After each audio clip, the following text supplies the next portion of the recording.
ഇപ്പോൾ നമ്മുടെ കുംഭമേളയിൽ നമ്മളെ രുദ്രാക്ഷമാല വിൽക്കാനായിട്ട് ഒരു പെൺകുട്ടി വന്നപ്പോൾ പെൺകുട്ടിയുടെ കണ്ണ് കൊള്ളാന്നൊക്കെ പറഞ്ഞിട്ട് ഭയങ്കര വിവാദമല്ല ഭയങ്കര ഫേമസ് ആക്കിയിട്ട് കുറേ ആൾക്കാർ ഇങ്ങനെ ഫോണും തൂക്കി കിടക്കുന്നുണ്ട് ആ കൊച്ചിൻ്റെ പുറകിൽ. ഒന്നും വഴി നടക്കാൻ സമ്മതിക്കുന്നില്ല. എന്ത് പാടി ഇത്, ഇത്രയ്ക്കും ബോധമില്ലാത്തവന്മാരാണ് ഈ നോർത്തിലുള്ള ഇരുമാർ. ഒന്ന് ഒന്ന് ആലോചിച്ച് നോക്കി. ആ കുട്ടിക്ക് ഒട്ടും താല്പര്യമില്ല എനിക്ക് ഫേമസ് ആവണമെന്നോ അല്ലെങ്കിൽ ആ ക്യാമറയുടെ മുമ്പിൽ പോയി നിൽക്കണമെന്നോ ഒട്ടും കൊച്ചിന് താല്പര്യമില്ല. ഇങ്ങനെ കൊച്ചു മുഖം മൂടി നടക്കുക, മുഖം മൂടിയിട്ട്. അവസാനം ആയപ്പോഴത്തേക്കും ഈ ശല്യം സഹിക്കാൻ വയ്യാതായപ്പോൾ കൊച്ചിൻ്റെ പിതാവ് പറഞ്ഞ്, മക്കളെ ഇവിടെ നിൽക്കണ്ട, ഇവിടെ ആൾ ശരിയല്ല, ഇവന്മാരും ശരിയില്ല, നേരെ വിട്ടു എന്ന് പറഞ്ഞ് നാട്ടിലോട്ട്. അങ്ങനെ ആ കൊച്ചിനെ മുഖം മൂടിയാണ് നാട്ടിലോട്ട് പറഞ്ഞു വിട്ടത്. ഇത്രയ്ക്ക് ഉളുപ്പില്ലാത്ത കുറേ നാറുകളാണ് നോർത്ത് ഇന്ത്യയിലുള്ള മലങ്ങൾ. മനസ്സിലായില്ലേ? എന്തിനാണ് ഒരാൾക്ക് താല്പര്യമില്ലെന്നുണ്ടെങ്കിൽ കണ്ണ് കൊള്ളാം മൊണാലിസ പേരാണ്. പേര് നോക്കിയ മൊണാലിസയുടെ താരതമ്യം ചെയ്ത കൊച്ചിന്റെ പേരിട്ടേക്കുന്നത് യുവമാര്.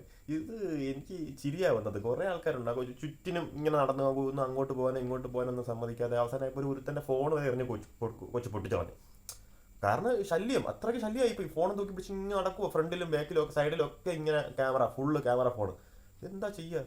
അപ്പോൾ അവസാനമായപ്പോഴത്തേക്കും പിതാവ് പറഞ്ഞ മക്കളെ വിട്ടോ എന്ന് പറഞ്ഞു, ഇനി ഇവിടെ നിൽക്കല്ലേ എന്ന് പറഞ്ഞു. എന്ത് കഴിഞ്ഞാൽ കൊച്ചിൻ്റെ കാര്യം കട്ടപ്പോകയാവും അവസാനം. സത്യം അങ്ങനത്തെ അവസ്ഥ നമ്മുടെ ഇവിടേക്കാണെങ്കിൽ വലിയ വിഷയമില്ലാന്ന് തോന്നുന്നു. പക്ഷെ അങ്ങോട്ടൊക്കെ ആണെങ്കിൽ ബോധമില്ല, വിവരമില്ല അമ്മമാർക്കൊന്നും. ഓക്കെ.